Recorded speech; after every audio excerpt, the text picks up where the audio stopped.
Oh, look what I got. Yeah, you have to take a taste. Oh, wow. Oh my gosh. All right. Look how beautiful that is.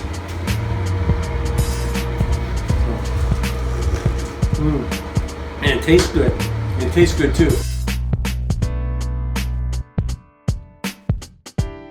Normally I wouldn't talk about this angle here, but in an earlier video I did a how to fill this big gap in this angle. Well, now I'm coming back. This is all dried. It's been taped and topped, and I have to skim it. Now, this was a big gap, so it shrunk up a little bit more than it normally would. So what I like to do when I'm doing this is I like to mud this side up first, okay, just like this here, and then I pull it really, really tight. I don't leave any mud left, and I just pull it really, really tight. And if you look, you can see that that's filled in a little bit, just a little bit more, right?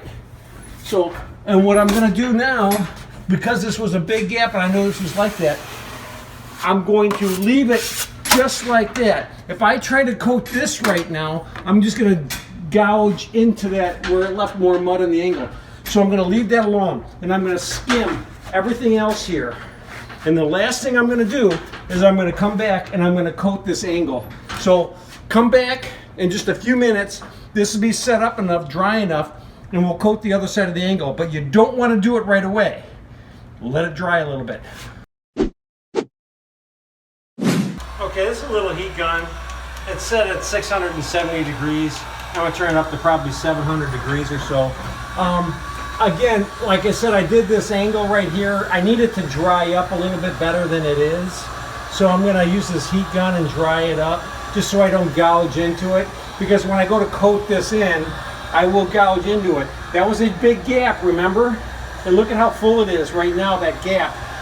And it's nice and flush now. It's just the mud up there needs to dry a little bit more before I can coat the top. So I'm going to probably pass the buck over to my camera guy in a second while I coat this other stuff. But I just wanted to show you, sometimes you can grab a heat gun, blow dryer, if you gotta have it dry real quick. You know, women, you have your blow dryers, you can use that sometimes and do this. So I just happened to find this heat gun sitting on the floor over there, and I thought this will work. This will work. And you don't want to burn it. You know, I don't want to sit here and hold this right here and burn a spot. So you're going to kind of move it back and forth. If you do that, I've seen this stuff blister before with a heat gun. So you just kind of want to kind of give it a little bit more. But mine, my heat gun has a high setting, so the fan blows really, really fast, and I can change that. I don't see that here.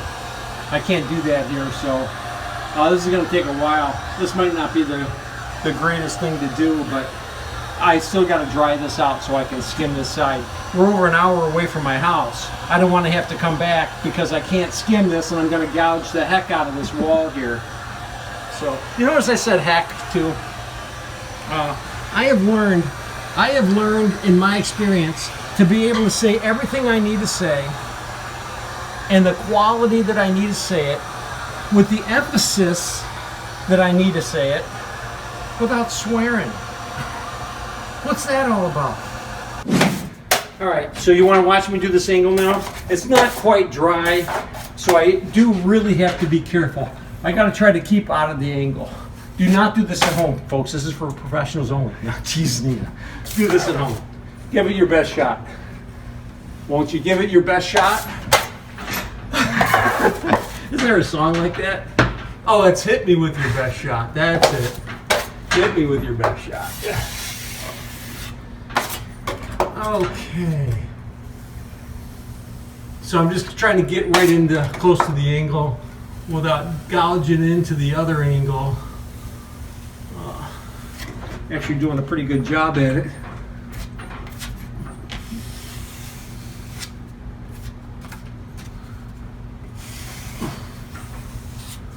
Okay. And we're done. We're done up here. This is all skimmed. This looks really good. Everything should sand and touch up. And if I need to touch this up some, I can, when I sand it and detail it, I can touch this up a little bit if I need to. Quite honestly, I'm going to hand sand this a little bit with a sponge when I'm done. I'll pull it down, I'll hand sand it a little bit with a sponge.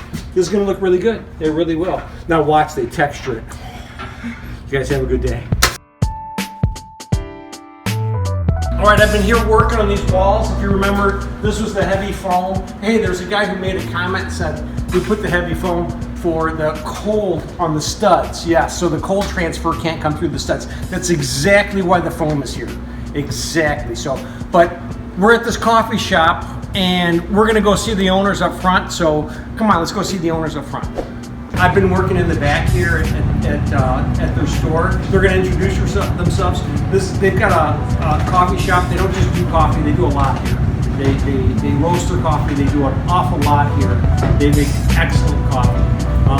They just had their holiday party last night, or their company party last night. And what's nice about having a company party at a coffee shop is it goes really late and nobody's tired when they leave. So my name's Kevin Kane. Tom Meglin, my business partner. We're a specialty coffee roaster in Libertyville, Illinois. Been in business for 4 years. We've got 3 locations so far. We specialty means cups at 83 or above, which yes, there's a rating system, and coffee, if done properly, is every bit as nuanced and varied as wine. And so we do our shops. We have a wholesale business, and come and see us. We have a store in Lake Bluff, Illinois, which is about 15 minutes away from Libertyville, and we have a store in Highland Park, Illinois, which is about 20 minutes south of us. you have a website? www.hansacoffee.com.